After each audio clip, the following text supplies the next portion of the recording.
Welcome to stage 2 of the South African Safari Rally.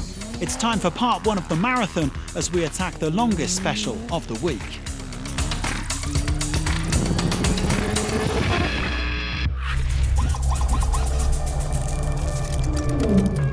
There was a high-profile non-starter in Rally GP this morning, Tosha Sharina. The Spaniard, who is second in the World Championship, crashed yesterday, damaging his Honda and his left hand. Get well soon.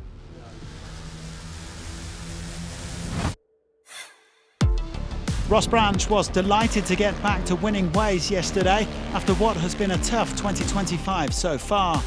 However, his ill fortune returned with a vengeance on stage 2 as he ground to a halt early on with mechanical issues.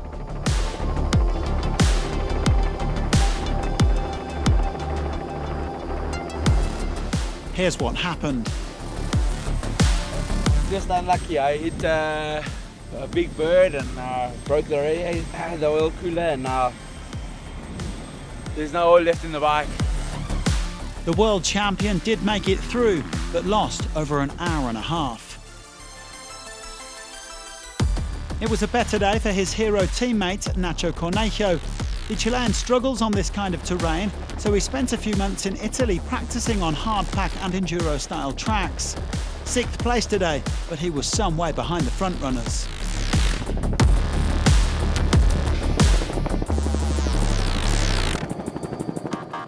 Well, Sharina may be out, but we are still set for a scrap between KTM and Honda for overall victory.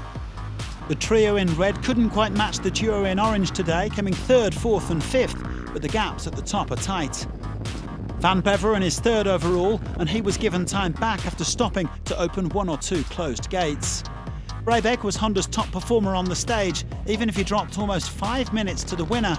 The 2-time Dakar champion is just taking things day by day, and he's 3 minutes off the pace. Well, Skylar Howes was very unhappy with his navigation yesterday, but said today was much better. He had some fun winding his way through these savannah tracks, but he's over 20 minutes back overall. KTM, though, was simply on another level as they completed a 1-2. After his excellent job opening yesterday, Luciano Benavides was 2nd fastest and now 2nd overall.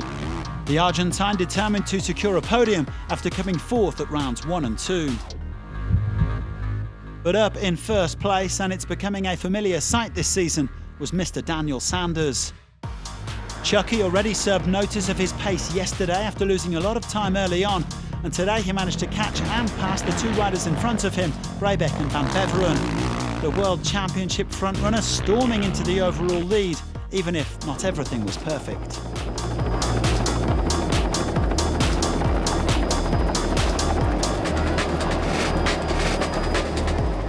Sanders just 32 seconds ahead of his teammate Benavides today, but nearly 5 minutes clear of Brabeck. Bradley Cox was 15 minutes back in 7th place.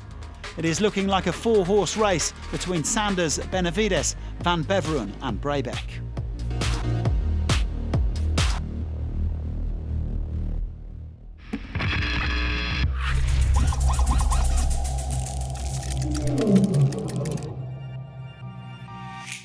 Roy Barbosa continues to gain experience in the Rally 2 class as he builds towards his first Dakar.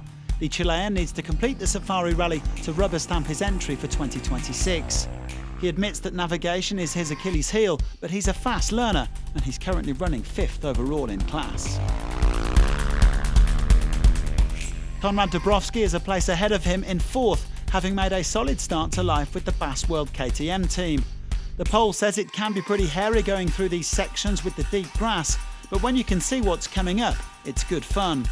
A few navigation errors today, costing him around 18 minutes.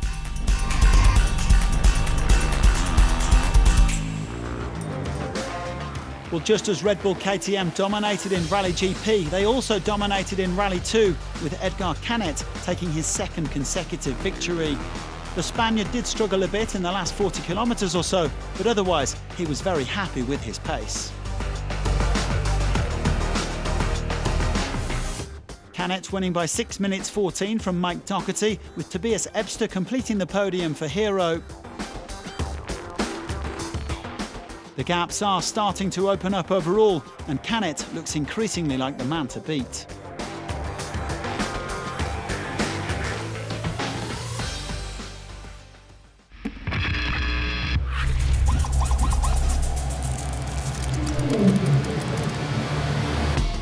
Today's victory in the quads went to Antanas Kanopkinas. After some mechanical trouble yesterday, the Lithuanian had a cleaner run to beat his teammate Gaetan Martinez by nearly 5 minutes. With Marek Woy crashing out yesterday, it'll be a two-man tussle between the CF Moto Thunder Racing pair for supremacy in South Africa. 22 minutes and 2 seconds separate Martinez and Kanopkinas, with their rivals already well out of contention.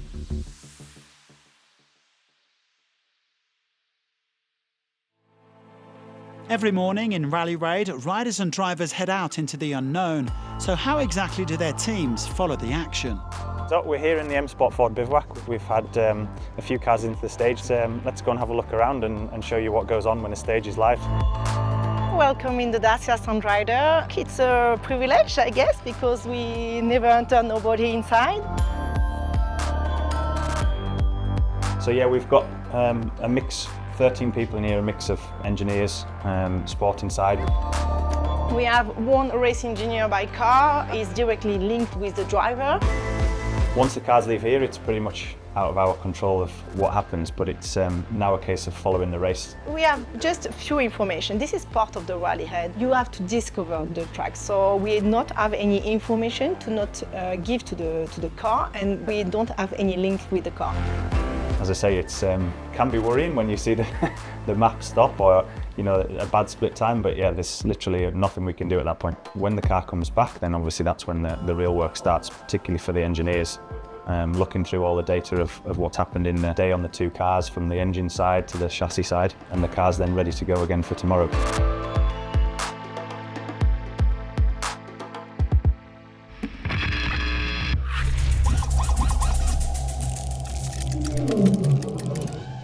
This wasn't a good day to be opening in the ultimate class. The first 5 men out of the gate all lost at least 10 minutes as they went this way and that way and then back the other way, trying desperately to find the right track. Well, Sebastian Loeb fared the best of the front runners, but he could only manage 10th place on the day. And the overnight leader, Henk Laterken, dropped a significant chunk of time in the latter part of the stage. He slips down to 5th place overall.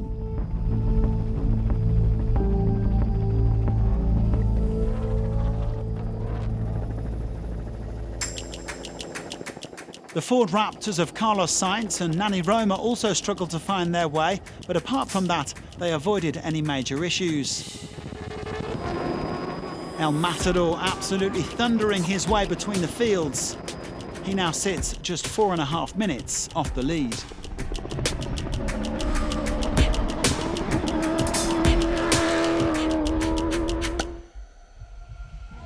Here's a less familiar name, Daniel Schroeder, who's been doing a fine job this week. The German's competing for the family team, PS Laser Racing, alongside his father Jürgen, and he began the day 7th overall as the leading privateer. In recent years, Daniel's been a regular at the South African Rally Raid Championship, so he knows these tracks, and he took another top 10 today.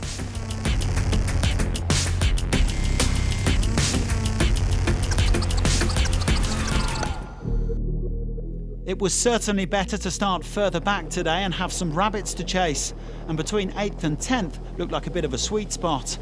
Ryan Baragwanath came 5th for Century Racing, climbing up to 2nd place overall after a nice clean run. It wasn't all good news though for the South African manufacturer, as Frenchman Mathieu Serradori retired due to a slipping clutch.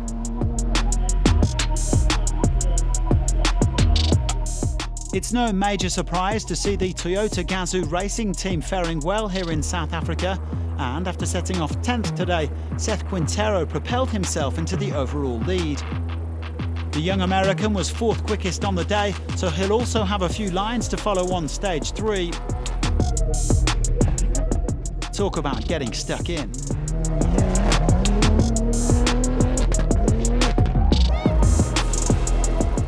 At one point today, it was actually Nasser al-Attiyah who topped the overall standings, but the World Championship leader incurred a 15-minute penalty for missing a waypoint, and that left Quintero top of the pile. The Qatari now sits down in 15th, so he has some work to do to claw his way back up the leaderboard. But as we know, he's going to give it his all until the very last kilometre.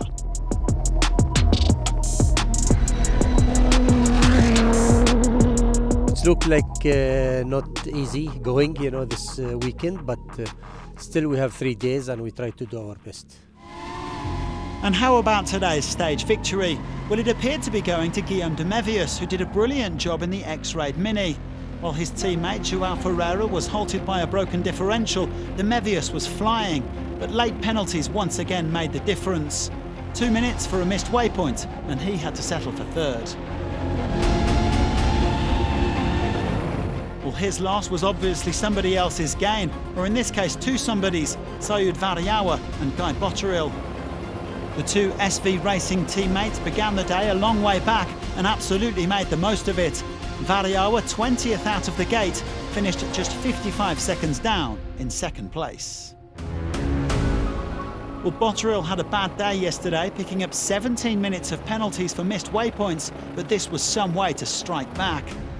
The South African set off 41st this morning, and he always looked in contention for top spot. Originally, he was 12 seconds down on de Mévius when he got to the finish line, but the Belgian's penalty handed him the win.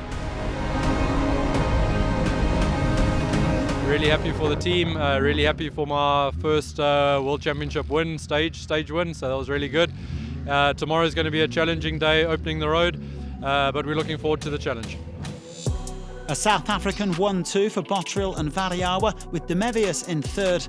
Quintero and Baragwanath rounded out the top 5. It's very close overall, just 2 minutes and 9 seconds separating the top 5.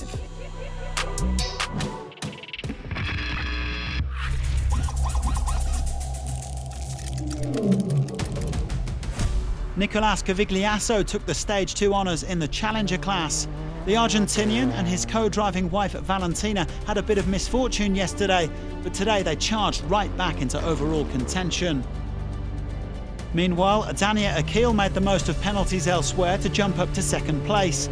A much better day for the Saudi after she lost a wheel during the prologue. She's bottom of the standings, but only 8 minutes 37 off the pace. The day belonging to her BBR teammates.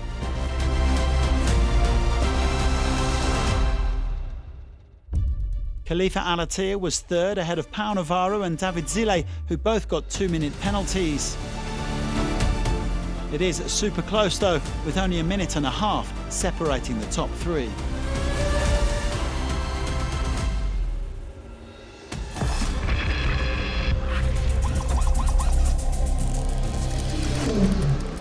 After taking his first W2RC win in the SSVs yesterday, Mario Franco was chasing his first outright stage win today and came agonisingly close. But a 2-minute penalty for speeding meant he had to settle for second place.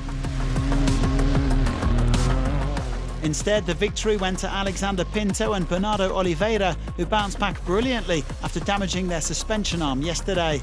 The Portuguese pair will now be looking to clamber their way up the standings and defend their World Championship lead. Pinto taking the day ahead of Franco and his closest W2RC rival Enrico Gaspari. Yesterday's stage winner Richard Axel came in fourth. Franco leads the rally by 2.5 minutes.